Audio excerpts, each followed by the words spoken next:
Hey y'all, this is Sarah reading you the Bible chronologically. I'm using Bible Gateway and sharing my screen so that you can read along with me. Today we're reading Genesis 4 through 7. Cain and Abel, 4 verse 1. Adam made love to his wife Eve, and she became pregnant and gave birth to Cain. She said, "With the help of the Lord I have brought forth a man." Later she gave birth to his brother Abel. Now Abel kept flocks, and Cain worked the soil. In the course of time, Cain brought some of the fruits of the soil as offering to the Lord, and Abel also brought an offering, fat portions from some of the firstborn of his flock. The Lord looked with favor on Abel and his offering, but on Cain and his offering he did not look on with favor. So Cain was very angry, and his face was downcast. Then the Lord said to Cain, "Why are you angry? Why is your face downcast? If you do what is right, will you not be accepted? But if you do not do what is right, sin is crouching at your door. It desires to have you, but you must rule over it." Now Cain said to his brother Abel, "Let's go out to the field." While they were in the field, Cain attacked his brother Abel and killed him. Then the Lord said to Cain, "Where is your brother Abel?" "I don't know," he replied. "Am I my brother's keeper?" Verse 10, the Lord said, "What have you done? Listen, your brother's blood cries out to me from the ground. Now you are under a curse and driven from the ground, which opened its mouth to receive your brother's blood from your hand. When you work the ground, it will no longer yield its crops for you. You will be a restless wanderer on the earth." Cain said to the Lord, "My punishment is more than I can bear. Today you are driving me from the land, and I will be hidden from your presence.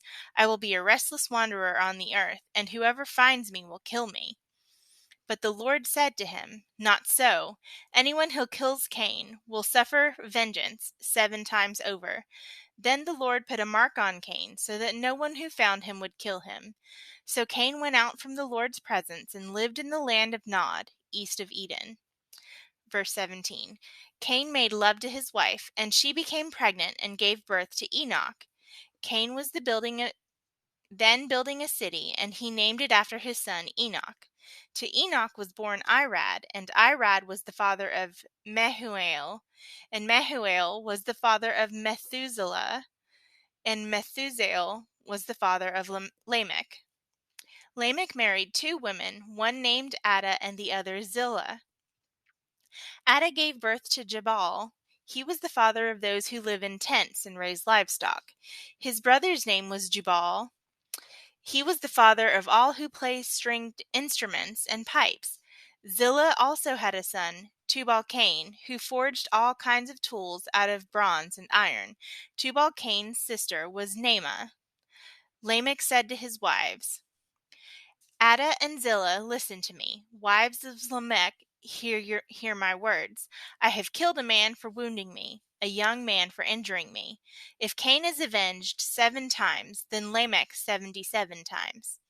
Adam made love to his wife again, and she gave birth to a son and named him Seth, saying, "God has granted me another child in place of Abel, since Cain killed him." Seth also had a son, and he named him Enosh. At the time, people began to call on the name of the Lord. Chapter 5. This is the written account of Adam's family line. When God created mankind, he made them in likeness of God. He created them male and female and blessed them. And he named them mankind when they were created. When Adam had lived 130 years, he had a son in his own likeness, in his own image, and he named him Seth. After Seth was born, Adam lived 800 years and had other sons and daughters. Altogether, Adam lived a total of 930 years, and then he died. When Seth had lived 105 years, he became the father of Enosh. After he became the father of Enosh, Seth lived 807 years and had other sons and daughters. Altogether, Seth lived a total of 912 years, and then he died. When Enosh had lived 90 years, he became the father of Kenan. After he became the father of Kenan, Enosh lived 815 years and had other sons and daughters. Altogether, Enosh lived a total of 905 years, and then he died. When Kenan had lived 70 years, he became the father of Mahalalel. After he became the father of Mahalalel, Kenan lived 840 years and had other sons and daughters. Altogether, Kenan lived a total of 910 years, and then he died. When Mahalalel had lived 65 years, he became the father of Jared. After he became the father of Jared, Mahalalel lived 830 years and had other sons and daughters. Altogether, Mahalalel lived a total of 895 years, and then he died. When Jared had lived 162 years, he became the father of Enoch. After he became the father of Enoch, Jared lived 800 years and had other sons and daughters. Altogether, Jared lived a total of 962 years, and then he died. When Enoch had lived 65 years, he became the father of Methuselah. After he became the father of Methuselah, Enoch walked faithfully with God 300 years and had other sons and daughters. Altogether, Enoch lived a total of 365 years. Enoch walked faithfully with God. Then he was no more, because God took him away. When Methuselah had lived 187 years, he became the father of Lamech. After he became the father of Lamech, Methuselah lived 782 years and had other sons and daughters. Altogether, Methuselah lived a total of 969 years, and then he died. When Lamech had lived 182 years, he had a son.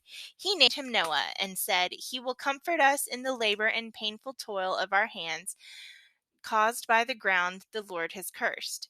After Noah was born, Lamech lived 595 years, and he had other sons and daughters. Altogether, Lamech lived a total of 777 years, and then he died. After Noah was 500 years old, he became the father of Shem, Ham, and Japheth.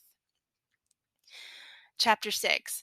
When human beings began to increase in number on the earth, and daughters were born to them, the sons of God saw that the daughters of humans were beautiful, and they married any of them they chose. Then the Lord said, "My spirit will not contend with humans forever, for they are mortal. Their days will be 120 years. The Nephilim were on the earth in those days, and also afterward, when the sons of God went to the daughters of humans and had children by them. They were the heroes of old men of renown. The Lord saw how great wickedness of the human race had become on the earth, and that every inclination of the thoughts of human heart was only evil at the time. The Lord regretted that he had made human beings on the earth, and his heart was deeply troubled. So the Lord said, "I will wipe from the face of the earth the human race I have created, and with them the animals, the birds, and the creatures that move along the ground, for I regret that I have made them." But Noah found favor in the eyes of the Lord. Noah and the flood, verse 9. This is the account of Noah and his family. Noah was a righteous man, blameless among the people of his time, and he walked faithfully with God. Noah had 3 sons, Shem, Ham, and Japheth. Now the earth was corrupt in God's sight and was full of violence. God saw how corrupt the earth had become, for all the people on earth had corrupted their ways. So God called to Noah, "I am going to put an end to all people, for the earth is filled with violence because of them. I am surely going to destroy both of them and the earth. So make yourself an ark of cypress wood, make rooms in it, and coat it with pitch inside and out. This is how you are to build it. The ark is to be 300 cubits long, 50 cubits wide, and 30 cubits high. Make a roof for it, leaving below the roof an opening 1 cubit high all around. Put a door in the side of the ark, and make lower, middle, and upper decks. I am going to bring flood waters on the earth to destroy all life under the heavens, every creature that has the breath of life in it. Everything on earth will perish, but I will establish my covenant with you, and you will enter the ark, you and your sons and your wife and your sons' wives with you.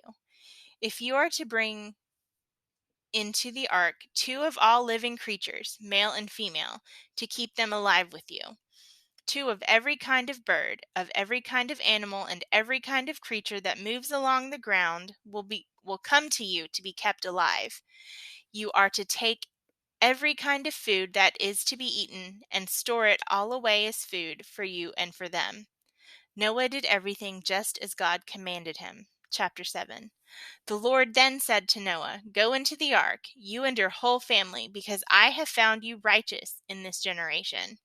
Take with you 7 pairs of every kind of clean animal, a male and its mate, and 1 pair of every kind of unclean animal, a male and its mate, and also 7 pairs of every kind of bird, male and female, to keep their various kinds alive throughout the earth. 7 days from now I will send rain on the earth for 40 days and 40 nights, and I will wipe from the face of the earth every living creature I have made."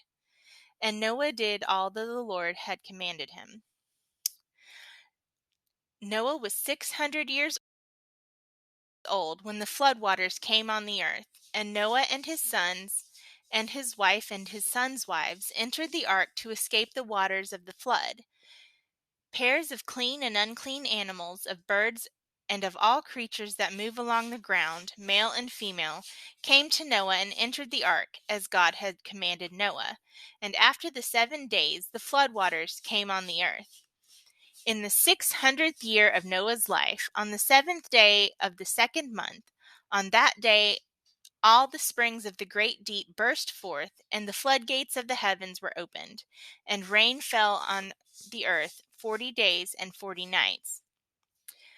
On that very day Noah and his sons, Shem, Ham, and Japheth, together with his wife and the wives of his 3 sons, entered the ark.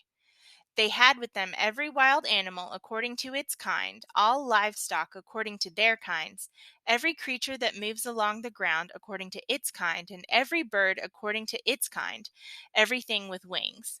Pairs of all creatures that have the breath of life in them came to Noah and entered the ark.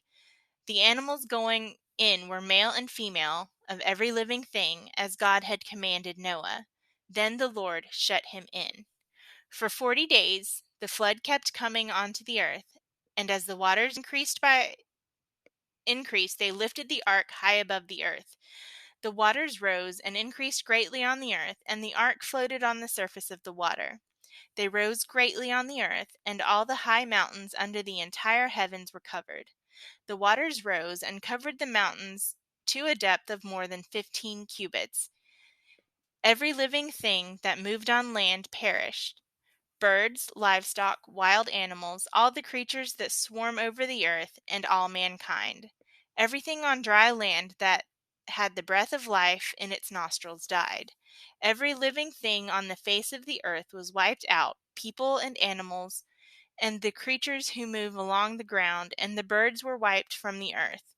Only Noah was left, and those with him in the ark. The waters flooded the earth for 150 days. And that concludes today's reading. I hope you enjoyed it, and I'll see you next time. Thank you.